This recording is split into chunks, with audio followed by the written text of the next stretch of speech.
Guys, welcome back to Serial at Midnight. We're going to be talking about digital comics, the future of the comic book industry, specifically how we got from here to here. And is this the future of comic books? So, as you know, probably if you've watched this video, I'm a big comic book fan. I've been collecting comics for years, decades, since I was just knee-high to a grasshopper, as the old-timers say.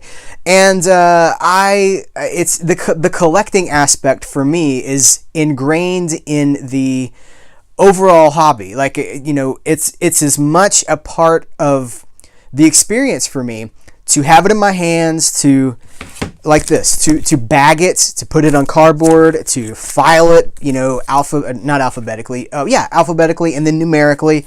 Like that's part of the appeal, part of the experience for me.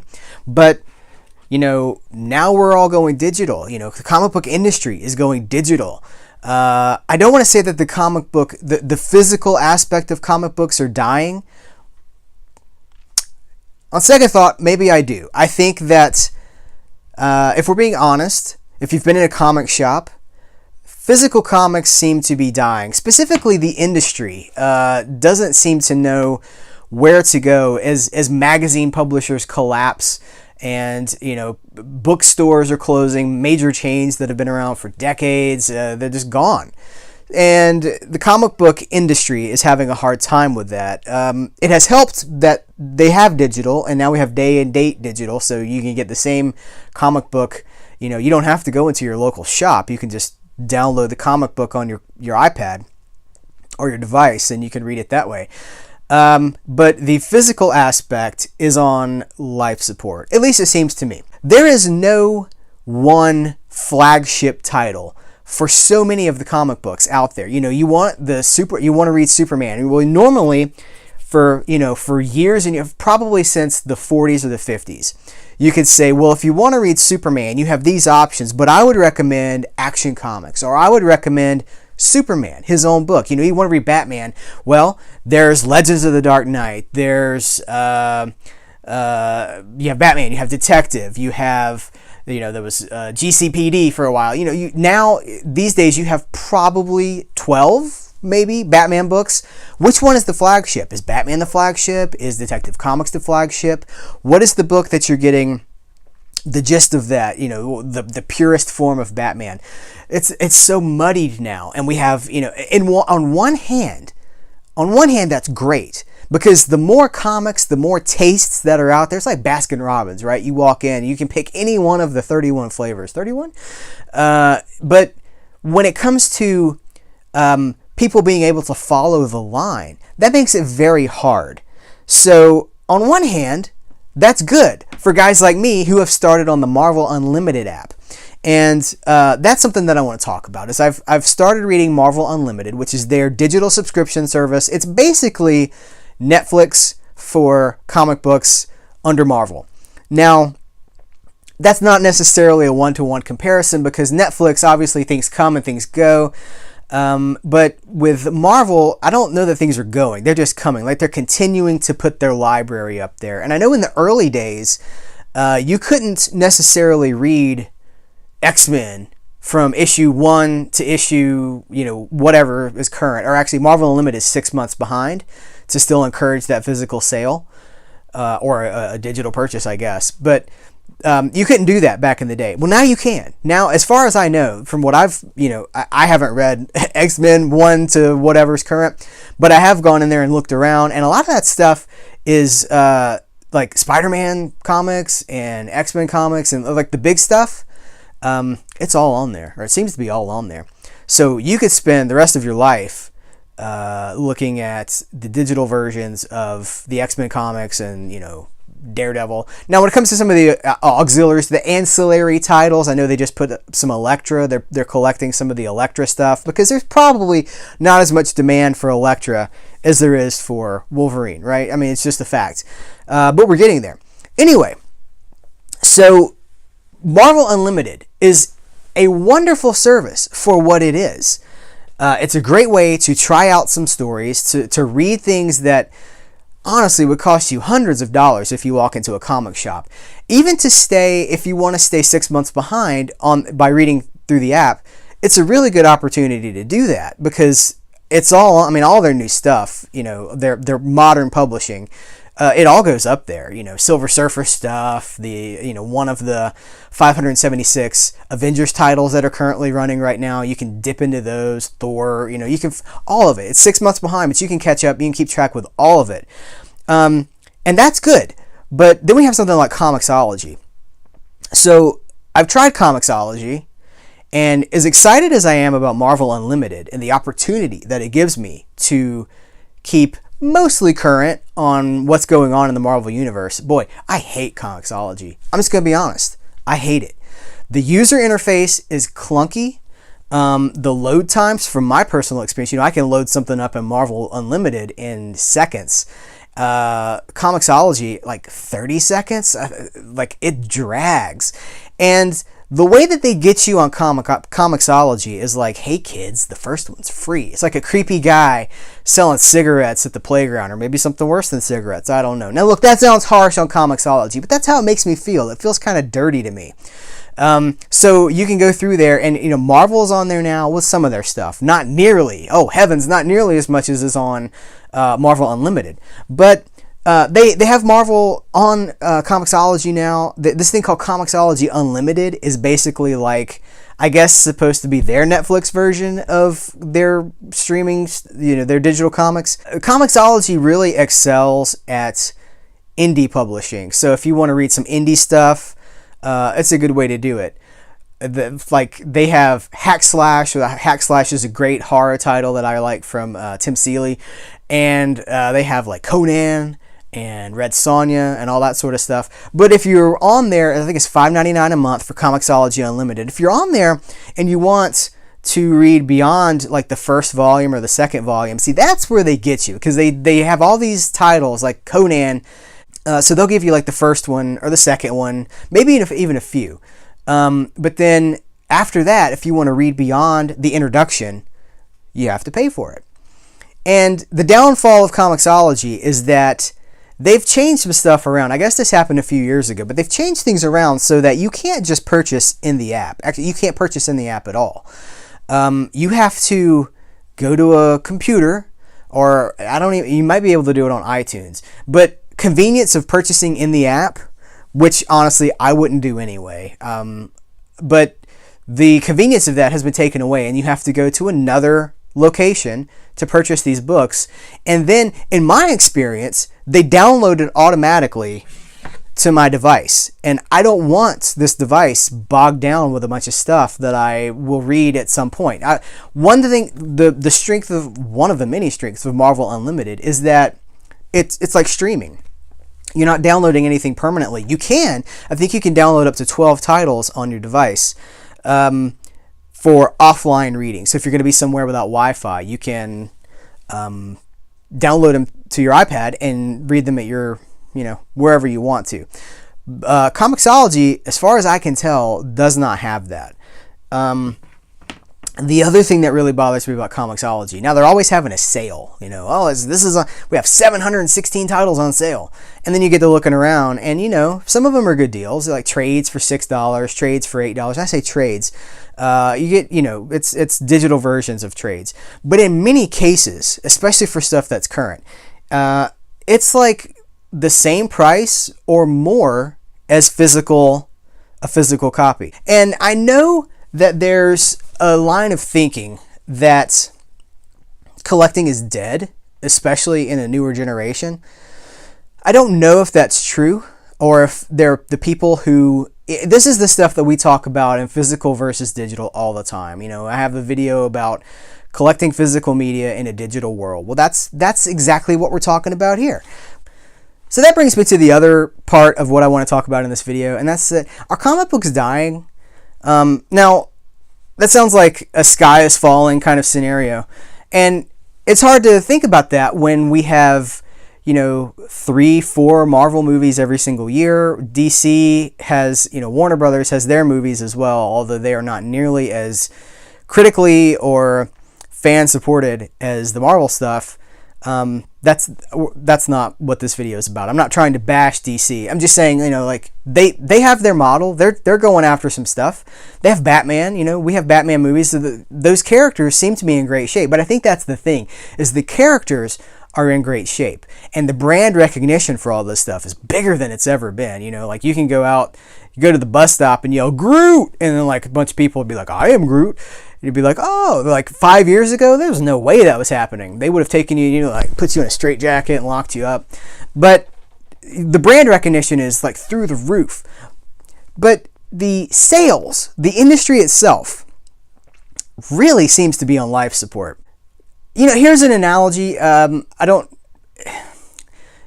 in the day, comic books, and I say back in the day, like when I was younger, not even when I was a kid, but when I was a teenager, comic books were kind of like a pyramid. If you think about a graphic of like a pyramid, you would have a wide base, and you had all these people reading these titles, and it was the comic book sales industry were built on a wide base. You had your Spider-Man, you had Batman, you had a few titles from every book, a few Batman comics, a few Spider-Man comics. You could follow the universe without spending your mortgage payment or a month's rent. You could follow most of the Marvel universe for $100 a month, which is a lot, especially when you're talking about comic books. But you didn't have like now. Okay, now there's, I think I heard recently, not just Marvel and DC, but industry-wide, there's about 900 comics published each and every month, which is staggering. And I bet a good 200 of those, probably more than that, but 200 to 300 of those are probably Marvel and DC. You can't follow a universe, the comic book universe of these characters, easily and financially feasibly anymore, because you have to pick. And that's where something like Marvel Unlimited comes in, because they know, like, well, people aren't buying all these books. They know what the sales are. The average book sells 10 to 50,000 copies, between 10,000 and 50,000 copies. Back in the day, you'd have, 50 Marvel titles, 30, 40, 50 DC titles. And they would sell, and they were cheaper, they're like 75 cents, $1, $1.25, which, adjusted for inflation, is not the same as a $4 or $5 or $6 comic book. Comics were cheaper. They did not have the impact, the financial impact that they have now. Now they're getting to the luxury level. Anyway, the pyramid, you'd have a wide base.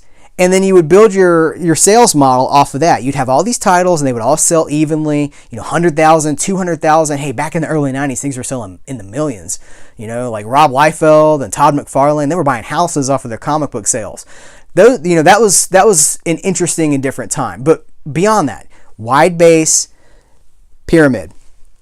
You'd build off of that base. Now, the comics industry, the fandom, the comic readership has shrunk to almost nothing. I think it's been estimated, there's a podcast that I like, well, there's two podcasts that I would like, and I'll get to the second one later in this video, but right now, there's a guy called John Mayo, and he does a podcast, I think it's the Comic Book Page podcast, and he's like a numbers junkie, and so he does statistics, and he does a couple podcasts every month. He'll do like the sales of trades and the sales of comic single issues. And he'll talk about like how they've been impacted, what they're selling like. And near as we can tell, the comic book readership has been boiled down to about 100,000 casual readers. I guess that's nationwide. That's U.S., I suppose. But I don't know if I think that's U.S. And passionate fans, that's your casual fans who are picking up, I say casual, 100,000 people who will go into a comic book shop a month. But out of that, you have 10 to 20, maybe 30,000 fans who are really passionate, who are really holding the industry up. So we've gone from this wide pyramid model, and now we have this very narrow comic book support base. And it's an upside down pyramid now. They're trying to sustain the model from 5-10 years ago with all these hundreds of books off of this very small audience. And so that's why we have like 30 variant covers for every book that comes out now. It's going to collapse. at some point. It's amazing that it hasn't already collapsed. So on one hand, characters are doing great, but the books themselves are selling less than they ever have. Books that would have been canceled with these numbers 10 years ago are now considered a success because people just aren't buying them. And I guess they're buying digital. I don't think we have sales statistics for digital comics. And that's interesting to me because I want to know, for my own personal edification, what are these things selling? Like, are people moving to digital comics? Or are they just not reading comics? Because I gotta tell you, like I said, like I used to go to the comic for most of my life, you know, for years and years and years, probably 20 years. I was a weekly comic book reader. I'd go into the comic shop every week, pick up the titles, had a subscription pull list. I can't do that anymore. For one reason, because they're so expensive. For another reason, because there's so many titles that I just can't keep up. And I guess for a third reason, because I'm older and I have other things that I have to worry about, like a kid that wears through shoes like they're made out of paper or something.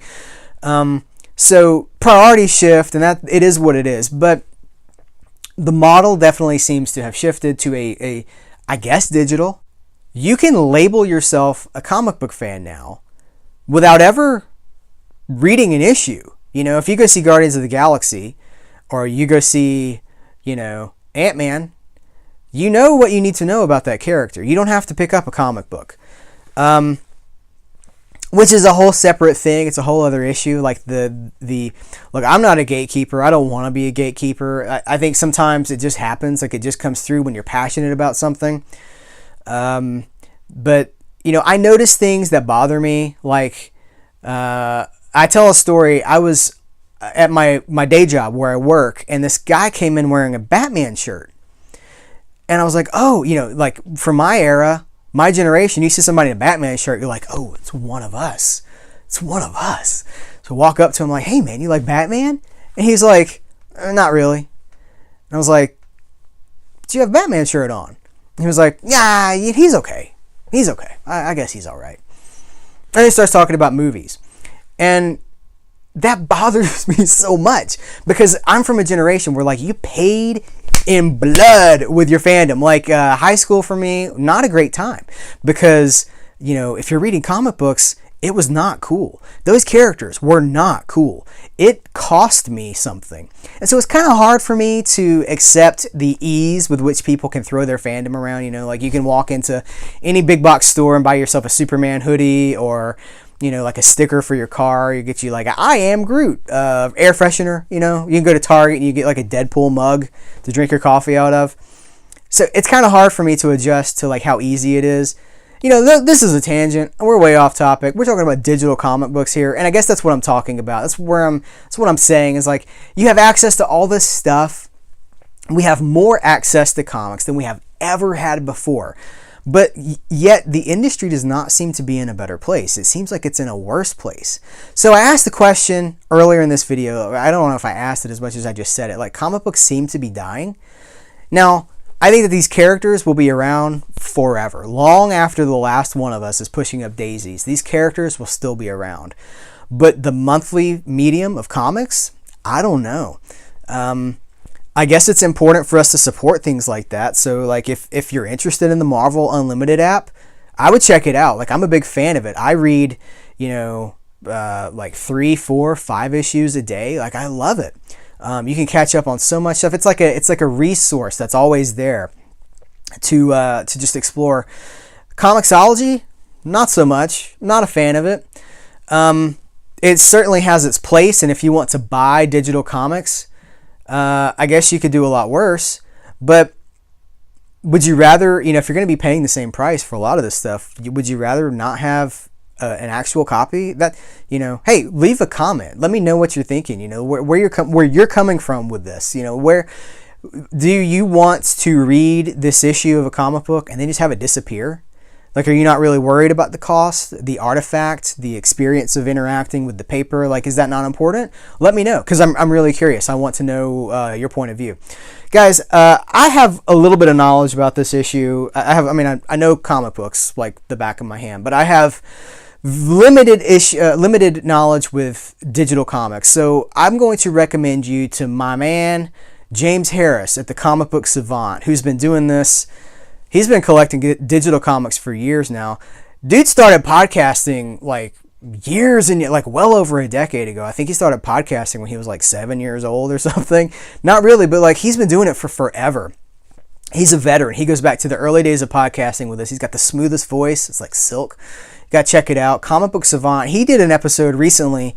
He's on YouTube too. So I'm going to link to his YouTube channel and to his podcast, his website, in the notes of this video. But he's been digital for years, and he would give you a very different perspective on this. This is just my probably grumpy, honest opinion about it. Love Marvel Unlimited. Love it. Comixology, not so much.